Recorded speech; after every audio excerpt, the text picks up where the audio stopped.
warahmatullahi wabarakatuh dan salam sejahtera kembali lagi di Tengku Ruk Channel. Apa kabar kalian yang menonton video ini? Semoga berada di dalam keadaan yang sehat dan juga sentiasalah dirahmati oleh Allah SWT. Nah guys, untuk penampilan kali ini istimewa. Saya bawa hari ini adalah Askalani Studio ya. Jadi beliau ini adalah salah seorang pengamat untuk bola sepak se-Asia ya guys. Jadi hari ini jemputan khas. Kalau sebelum ini kami hanya lewat media sosial. Tapi kali ini secara fisikal boleh rasa lagi, boleh rasa. Cincin pun, cincin hampir sama guys. Hampir sama guys. Jadi hari ini kenapa saya bawa dia untuk perkongsian kita pada hari ini, sebab saya banyak benda mau tanya dengan dia. Dan mungkin kawan-kawan yang menonton video ini, khususnya teman-teman yang ada di Indonesia juga ingin mengetahui ya tentang bagaimana bola sepak Indonesia untuk masa ke depan, ataupun dia punya apa tuh? Dia punya Hala 7 untuk masa hadapan. Oke. Jadi sedikit mukadimah untuk Abang Askalani. Kita sampaikan kepada yang menonton video ini bagaimana pandangan Abang Askalani terkait dengan pasukan timnas Indonesia sekarang nih. Yang saya nampak apabila terkeluar daripada AFF, dan saya ingat lagi semalam Abang Aska ada bagi tahu bahwa Indonesia juga bersedia untuk Piala Dunia. Piala Dunia bawah 20 tahun. Jadi apa komen Abang Aska? Oke, terima kasih Abang Tengku ya. Assalamualaikum dan salam sejahtera. Kembali lagi ke Tengku Ruk Channel Tengku Ruk Jadi Channel. Abang Tengku begini, saya datang ke studio secara fizikal ya. Selalunya kita melalui alam maya nih. Jadi hari ini saya cukup bersyukur dapat ke studio Tengku Ruk Channel dan ngobrol. Nongkrong pasal ngobrol dengan ngopi-ngopi. Dengan ngopi-ngopi guys. Ini lain daripada yang lain. Jadi kalian kalau ada ngopi pun ngopi-ngopi sambil dengar bicara kami berdua. Jadi mukadimah terkait dengan sepak bola Indonesia pada ketika ini ya, Bang Tengku. Mereka ini mempunyai satu pasukan atau timnas sepak bola Indonesia yang cukup berpotensi di bawah kendalian Sinteyong. Sinteyong guys. Sinteyong. Karena Sinteyong ini kita tahu sejarahnya, 2014 masuk ke Korea Selatan punya tim, dia membawa sampai ke final Piala Asia pertama kali dalam tempo 27 tahun. Korea ini tidak pernah masuk. 27 tahun? Tidak pernah masuk? Tidak pernah. Tetapi sekali masuk Sinteyong mengendalikan tim Korea Selatan. Berapa tahun? 2014. Terus masuk pergi final tim Korea Selatan nih. Dalam tahun yang sama? Dalam tahun yang sama. Wow, keren banget. Korea Selatan masuk ke final Piala Asia. Bermakna Sinteyong ini salah seorang pelatih yang amat profesional. Amat profesional. Dia mantan pemain Korea Selatan, beralih ke juru latihan, melatih Korea Selatan masuk ke final Piala Asia 2014. Sejarahnya itu. Itu sejarahnya. Selama 27 tahun Korea Selatan ini tidak masuk Asia. Lama. Dikendalikan Sinteyong masuk. Karena itu timnas PSSA ya, Persatuan Sepak Bola Indonesia dengan rasa pilihan terbaik mengikat kontrak Sinteyong pada 2018 untuk mengendalikan timnas senior Indonesia, mengendalikan bawah 19 tahun Indonesia, mengendalikan bawah 20 tahun Indonesia untuk ke Piala Dunia tahun depan ini. Dan terbukti baru-baru ini Piala Asia 2023 Indonesia juga lolos ke peringkat akhir untuk tahun hadapan ini. Masya Allah. Hasil sentuhan Sinteyong. Ini sentuhan Sinteyong. Jadi Sinteyong ini bukan seorang pelatih yang sembarangan guys. Dia semasa mengendalikan Korea Selatan, dia pernah mengalahkan pasukan Jerman 2-1 di Piala Dunia. Itu pun hasil sentuhan dari Sinteyong juga. Jadi Sinteyong ini amat beruntung, bernilai dan amat beruntung timnas Indonesia dapat mengikat kontrak pelatih Sinteyong ini sebenarnya. Wow, ternyata untuk negara Indonesia kalian ya, mendapat satu permata yang begitu bernilai yang boleh mengangkat arena sepak bola di peringkat dunia guys, khususnya untuk pasukan timnas Indonesia di bawah sentuhan Sintayong. Begitu ya? Iya, benar. Okey, selain daripada itu bang, terkait dengan timnas Indonesia ni, bagaimana pandangan abang apabila Indonesia ni terkeluar daripada AFF dan apa arah tuju mereka seterusnya, pandangan abang untuk jangka masa depan? Okey, timnas Indonesia ini selain daripada mempunyai pelatih Sintayong yang cukup bernilai ini, dia mempunyai senarai pemain-pemain yang cukup berkualitas tinggi. Karena kebanyakan pemain timnas Indonesia bawah 20 tahun ini diperoleh daripada Garuda Select. Garuda Select ini pemainnya kebanyakan bermain di Eropah dan kembali ke Indonesia untuk bermain dengan timnas bawah 19 tahun untuk Piala Dunia nanti 20 tahun. Jadi pemain-pemain Indonesia seperti Arhan Fikri, seperti Subhan, seperti Ronaldo Quante dan ramai lagi lah. Okey. Terutama pemain di gelandang yaitu Zinedine.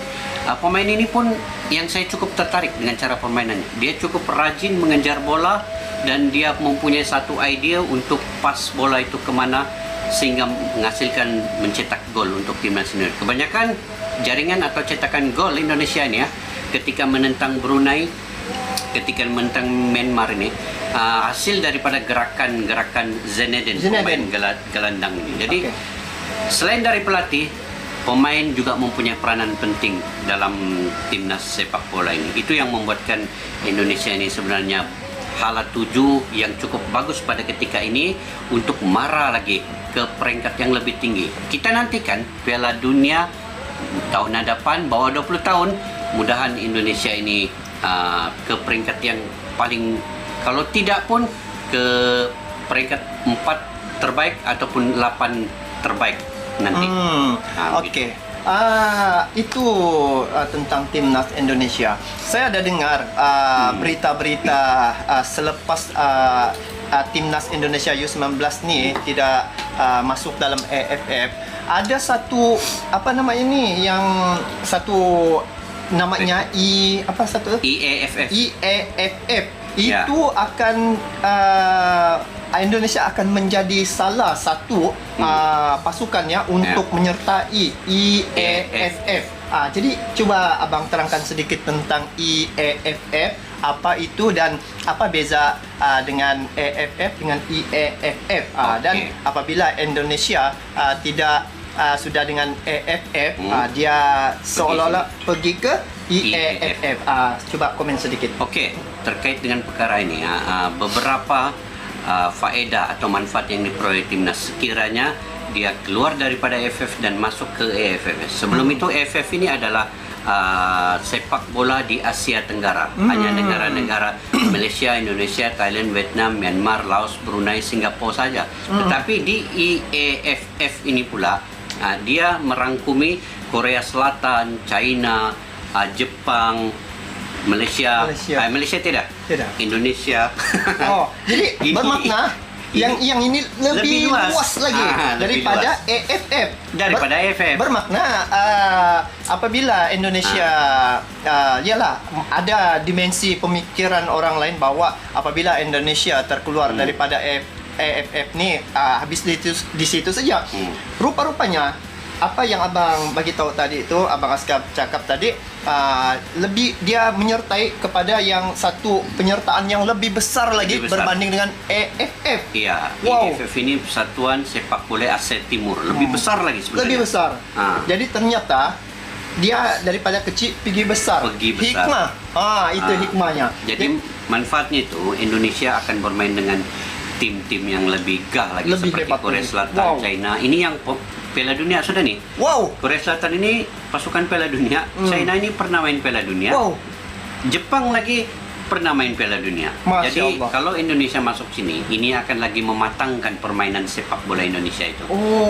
Berbanding ketimbang Asia Tenggara AFF ini hanya Thailand, Vietnam, Malaysia. Jadi level itu di situ-situ saja. Situ-situ. Kalau dia main dengan Korea, level naik sikit. main dengan Jepang, level naik sikit. Betul. Jadi satu manfaat yang Indonesia akan dapat sekiranya dia masuk ke EFF ini. Kalau saya punya pendapat pribadi ya, Bang Tengku. Iya. Malaysia pun seharusnya masuk ke EFF ini. Sekiranya mereka ingin mematangkan pemain-pemain muda ini, Garuda Muda, Harimau Malaya Muda ini untuk lebih selevel dengan pemain-pemain dunia seperti Jepang dan Korea. Malaysia pun harus mengambil inisiatif mengikuti Indonesia. Cara Indonesia. Ya. Wow. Kita ikut itu untuk up lagi untuk mematangkan lagi pasukan bola sepak di Malaysia dan juga Indonesia. Benar. Jadi Bang, terkait dengan pemain-pemain yang saya tengok pemain-pemain sepak bola untuk timnas Indonesia ni kebanyakan memang tidak dinafikan kehebatan dorang, sehingga kan JDT pun ada membawa masuk di klub JDT dan juga Sabah. Nah, apa yang menariknya di sini guys, semalam telah berlangsung satu perlawanan antara Sabah menentang JDT. Ya, benar. Jadi apa yang telah berlaku di situ, JDT telah mendapat jaringan sebanyak 2-1. Sabah dapat 1, JDT 2, dan di situ nampak juga berbaku hantam ya Bang. Berbaku hantam. Jadi apa yang Abang nampak di situ apabila ada kedua-dua pasukan ni ada pemain Indonesia. Iya. Di Sabah ada si Sadil. Untuk Sabah dia masuk di klub Sabah FC ya. Sabah FC. Sadil. Lepas tu di JDT Jordi Amat. Jadi dua-dua ni ada daripada pasukan timnas ya, daripada timnas Indonesia. Jadi berbaku hantam guys. Jadi artinya berbaku hantam ni perlawanan lah. Jadi apa komen Abang? Ya, jadi saya pun melihat juga semalam ya perlawanan Sabah FC dengan JDT melalui YouTube juga di channel Unify TV ya. Ini channel Malaysia. Kalau ada yang ingin melihat Piala Malaysia boleh ke channel itu. Jadi semalam itu selepas perlawanan, ini yang cukup paling sejarah di Sabah. Stadion penuh, guys. Tahu kenapa? Kenapa, Bang Tengku? Coba jawab. Nanti kami jawab di belakang. Nanti akan dipaparkan video. Video tu. Video yang kenapa ramai? Stadion tu. Penuh ya? Penuh. Sampai ada yang berdiri di pagar. Macam rasanya di Indonesia juga. Tapi ini di Sabah guys. Di Sabah pun begitu. Sejarah. Masya Allah. Jadi langsung. Jadi saya ingat terus dalam tempo 10 tahun Sabah main, belum lagi ada penuh macam semalam itu stadion. Jadi baru semalam yang paling meriah. Nanti kita akan upload sedikit ya gambaran kepada kalian semua. Stadion itu cukup meriah. Sampai ada berbaku hantam guys. Okey, kita tengok sekejap. Ini cuplikan video ya. Cuplikan videonya.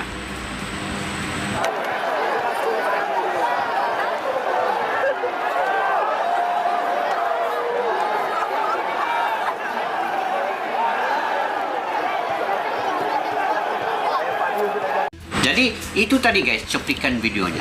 Kalian nampak sendiri bagaimana keadaan para supporter di Sabah. Jadi sepak bola ini guys bukan sahaja di Indonesia ya berbaku hantam dengan Malaysia. Indonesia selalu rivalitasnya, derby Nusantaranya berbaku hantam. Tetapi di Malaysia sendiri guys kalian melihat berbaku hantam juga. Jadi ternyata di sini sepak bola ini dia punya suasana memang macam itu guys. Memang begitu.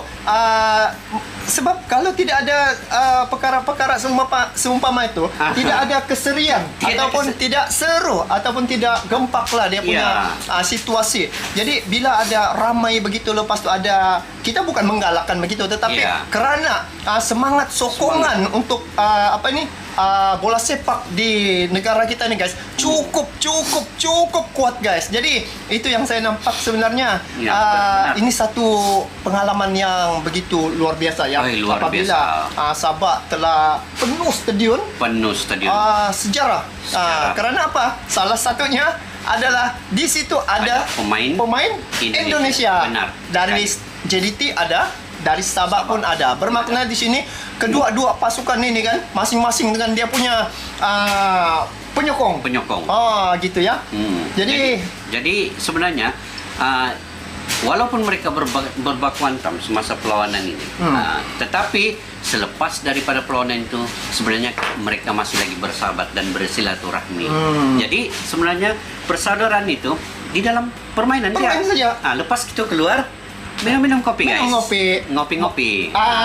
Sepertinya Jordi Amat dengan Sadil. Ngopi-ngopi orang. Dua-dua ini kalau di dalam dalam Padang, di Padang perlawanan, mereka ini musuh untuk pertandingan. Tetapi di luar, macam saya juga dengan Askala, dia tim apa? Arsenal ke apa? Manchester. Saya apa? Liverpool.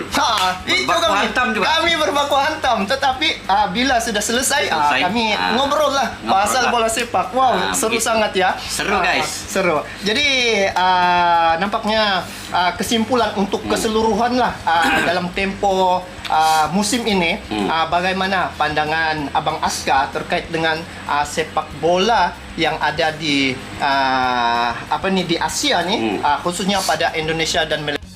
Boleh sampaikan sedikit pesan? Oke, guys, untuk sebelum saya pergi ke Indonesia, di Malaysia juga kita mempunyai satu akademi ya, Akademi Mokhtar Dahari. Itu dikendalikan dulu oleh jurulatih yang berpengalaman Lim Tiong Kim. Ini dia pernah menjadi pelatih di Jerman ya, guys. Jadi sebenarnya Malaysia itu melahirkan ramai pemain daripada akademi itu. Dan kalau di Indonesia pula, saya mendapat berita itu juga mempunyai satu akademi, yaitu Garuda Select. Dari situlah pemain-pemain muda Indonesia, guys, masuk ke timnas Indonesia ini sebenarnya. Nah, itu kebanyakan pemain di Garuda Select ini dia bermain di Eropa. Sebab itu sekarang ini pemain-pemain Indonesia mempunyai satu kualitas yang tinggi, selevel dengan Eropa. Sebab ramai pemainnya dari Eropa main di Garuda Select ini. Jadi masuk pergi tim bawah 19, bawah 20 tahun, dan apalagi dikendalikan oleh Sintayong, dia dapat memposisikan setiap pemain itu di tempat-tempat yang dia tahu yang itu sepatutnya. Masya Allah. Sebab itu kita lihat sendiri, guys, buktinya Indonesia dalam Piala AFF dia menang 5-1 ke atas Myanmar, 5-1 ke atas Brunei, 7-0 ke atas Brunei, 5-1 ke atas Filipina. Wow. Tidak ada tim yang sehebat dapat menjaringkan sebanyak gol tuh. Keseluruhan permainan 17 jaringan. Indonesia yang paling tinggi. Kedua baru Vietnam 15, ketiga baru Thailand 12 gol. Malaysia tidaklah sampai begitu. Mungkin dalam 10 jaringan kan Malaysia. Tetapi oleh kerana mungkin kehendaknya Malaysia alhamdulillah juga menjadi juara disebabkan permainan Thailand Vietnam yang mencurangi permainan yang di peringkat kumpulan itu. Mungkin itulah natijahnya. Hikmahnya. Apapun, guys, kami sebagai rakyat Malaysia tetap mendoakan kalian supporter di Indonesia dan juga pemain timnas Indonesia. Semoga apa yang terjadi pada ketika ini kalian ambil positif dan kalian sokong pada tahun hadapan untuk Indonesia lolos pula dalam Piala Dunia 2023 bawah 20 tahun, guys. Di situ kalian bagi sokongan penuh, kami juga rakyat Malaysia akan memberikan 100% ya, guys. Sama-sama. Kalau kali ini Indonesia memberi sokongan 100% kepada Malaysia, tahun hadapan kita yang bagi sokongan penuh. Dan insya Allah Bang Tengku, kita kalau dari mulai sekarang ini kita kumpul ongkos lah, ongkos. Untuk kita ke stadion. Oke, guys. Ya. Tunggu, nantikan kami ya untuk Piala Dunia di Indonesia menjadi tuan rumah ya. InsyaAllah murahkan rezeki, doalah mudah-mudahan kami punya ya, murah rezeki. Dan mungkin ada yang menaja kan? Mungkin kalau ada yang mungkin ada menaja. Jadi kami boleh buat liputan di situ. Liputan secara langsung di stadionnya. InsyaAllah, guys, InsyaAllah. Mana tahu apa nama KBR, apa nama itu? Kedutaan di Dubes tuh nanti. Dubes ya. Oke, Gurau Jaya. Oke. Jadi kesimpulan yang terakhir, jadi guys, walaupun dalam sepak bola ini kita ini di dalam permainan 90 menit itu selalu ada rivalitas berbaku hantamnya, semacamnya, tetapi selepas itu biarlah kita eratkan persaudaraan itu, guys. Kita lupakan yang dalam permainan itu. Betul. Nah, lepas itu kita ngopi, guys. Ngopi lagi. Kita ngopi dan kita sembang pula terkait dengan kehidupan. Jadi saya ingat itu sejalan kesimpulan dalam. Jadi ya, kita jumpa lagi di masa akan datang. guys. Okey.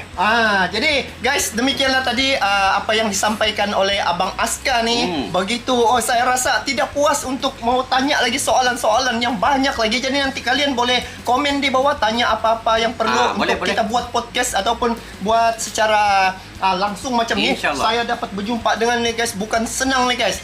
Kena cari masanya yang sesuai, kena banyak dia punya perkara-perkara kerja rutinnya tu dia kasih skip dulu untuk semata-mata untuk menyambut ataupun meraihkan penonton-penonton semua di Indonesia khususnya ya. Jadi guys, kepada kalian yang menonton video ni boleh share video ni biar semua tahu tentang bagaimana masa hadapan untuk pasukan timnas Indonesia dan juga Malaysia juga kan. Kita cerita keseluruhan. Jadi itu saja untuk kali ini. Terima kasih kepada semua yang sampai sekarang masih menonton video ni. Saya ucapkan terima kasih dan semoga kalian juga diberi rahmat, kekuatan dan kesehatan. Dan haruslah kita sentiasa beringat bahawa Allah SWT ya sentiasa ada dan juga ingatlah setiap nafas yang keluar dan masuk ini harus kita sertakan dengan ingat kepada Allah, kerana dengan nafas inilah kita dapat hidup, kita dapat melaksanakan rutin harian, dapat melaksanakan kerja-kerja ya. Benar, guys. Dan juga dapat melalui kehidupan kita yang hari ini. Jadi itu saja untuk kali ini. Kepada kalian yang menonton video ini, support juga ya. Ini Abang Askalani Studio. Nanti ada dia punya link saya letak di description. Sebab dia ni saya punya sahabat ya, dunia akhirat. Amin. Amin ya. Okey, jadi itu saja untuk kali ini. Kita bertemu lagi di video akan datang. Sampai jumpa lagi. Assalamualaikum warahmatullahi wabarakatuh.